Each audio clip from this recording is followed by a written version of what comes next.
And like even today, I had a person in, and this was only her second appointment today. And she arrived in last week and or 2 weeks ago. Yeah, something like 2 weeks ago. And she had a long history of vertigo to the point where it got through that she was vomiting about 20 times a day.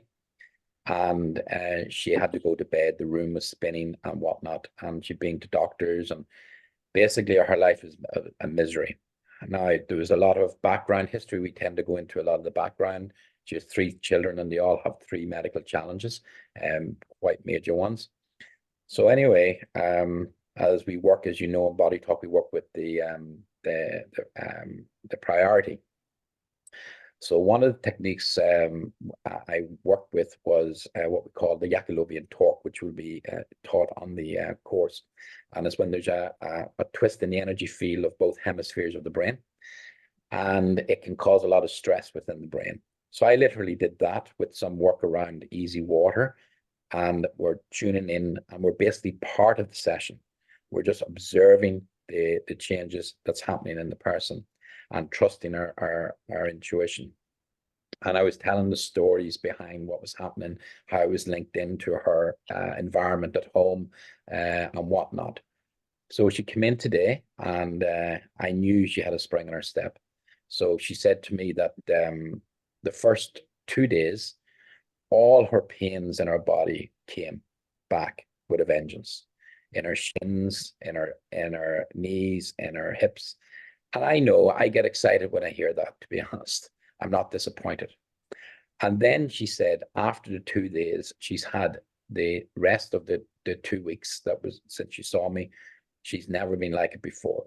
Everything gone. The vertigo was gone. The brain fog was gone. It was like dramatic change. And that's the sort of thing we see day in, day out. And I remember treating another child, and we tell, every so often we tell different stories because it depends what comes up. And this child came in, she had some surgery when she was a baby on her heart.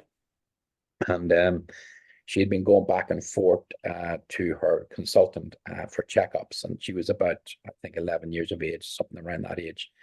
And her mother told me that she said to her mother that she just doesn't feel herself. So again, utilizing the concepts of BodyTalk. Now, this is over the course of three different sessions. Literally, because of the scarring from her surgery from as a child, the position of her heart was energetically, but also physically, probably micromillimeters out of alignment. And by applying these principles of physical energetics, using energy for physical movement, literally it was repositioning into a more optimum position her heart. And the next day the mother came, and the child had only left, and she said, I feel myself again. So the whole stress and tension had lifted out of her chest. And the consultant, the last time I spoke to them, the consultant doesn't want to see them now for at least a year, whereas they've been doing regular checkups. So it's amazing. It amazes myself and Conor every single day. And this is why we're excited to get it out there. John's legacy was to get this information out there, and we feel obliged to do that as much as we can.